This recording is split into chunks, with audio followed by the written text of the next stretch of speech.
The truth about Cheiro and his early life is a world apart from the picture he painted to others. His early years were filled with gay liaisons, secret meetings and covert dealings to further his career and social standing in England.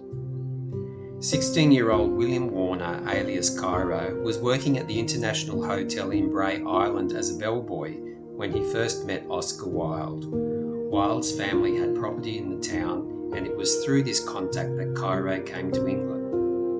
Learning of Cheiro's desire to enter the theatre, Wilde organised an introduction with his friend Bram Stoker of Dracula fame. At that time, Stoker was manager of the Lyceum Theatre in London. The handsome young man was happy to become a protégé of Wilde, the aesthetic icon of the Victorian age.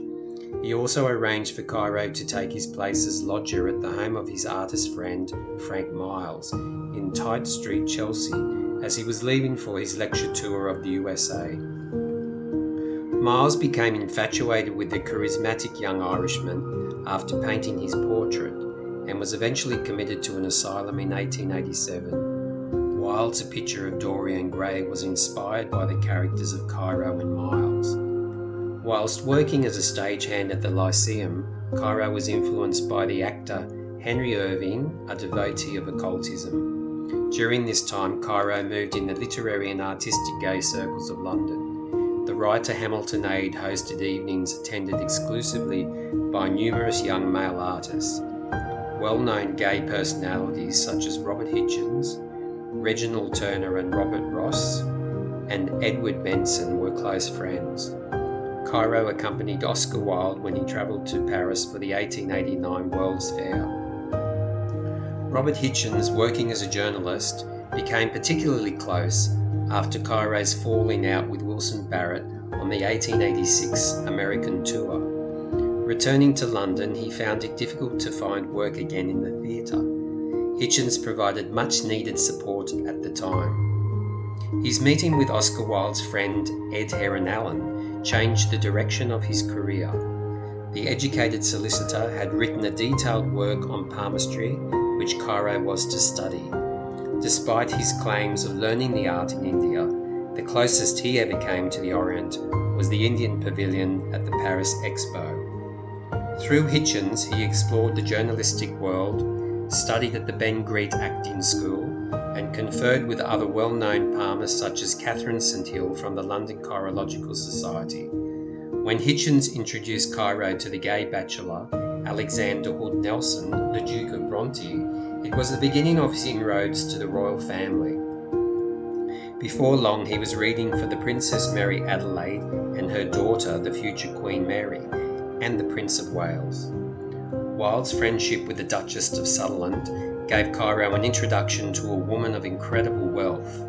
After he discovered the death of her husband was murder rather than suicide, the Sutherlands provided the capital for Cheiro to start up his palmistry business on the exclusive Bond Street in London. From then on, thanks to the recommendations of members of the peerage, Cheiro's fame spread and he prospered. Hitchens, with his journalistic connections, provided ongoing press of a favourable nature. Many people confided in the seer, and their secrets were kept for a price. Seduced by the dark charms of this young man, Cheiro took the chance to satisfy his sexual fantasies with anyone who took his fancy. Few resisted in such an intimate setting. Oscar Wilde became involved with Lord Alfred Douglas, and the resulting criminal trial sent shockwaves through the London gay community. Many left England at that time to avoid being implicated. Cheiro left for America before the trial and did not return as he usually did until the dust had settled. Cheiro was acquainted with the brothers Ernest and Frank Shackleton. When Frank approached him regarding the theft of the Irish crown jewels, he became involved in one of the greatest unsolved crimes of the 19th century. Betrayal and blackmail did not stop Cheiro from entangling himself with the breakup and disposal of the diamonds. His close association with Edward VII and his knowledge of the gay scandals surrounding the king and his family gave him protection until 1910, when Edward died. Life at this time took a turn for the worst when Cheiro's life in Paris fell apart. His dodgy dealings with invested funds in his banking business resulted in a conviction, which he narrowly escaped from by fleeing France, never to return. His good looks were now a thing of the past, and he could no longer use them to gain power over others. Looking for solace, he married Katie Bilsborough in 1920, a woman happy to remember him as he once was. Cheiro used some of the diamonds from the Irish crown jewels for a tiara after his covert efforts to restore them to Ireland were refused. His wife wore it with pride when they moved to Hollywood in 1929. It helped to confirm her status as a countess. Robert Hitchens recalled years later in his sketchy autobiography how the handsome man he knew as Lewis Warner one day told him he was a count. Surrounded by actors, he would have dismissed it as a playful act. It was just another illusion among many. The details of Cheiro's travels in places like Egypt all came from Hitchens, who wrote about his visits there.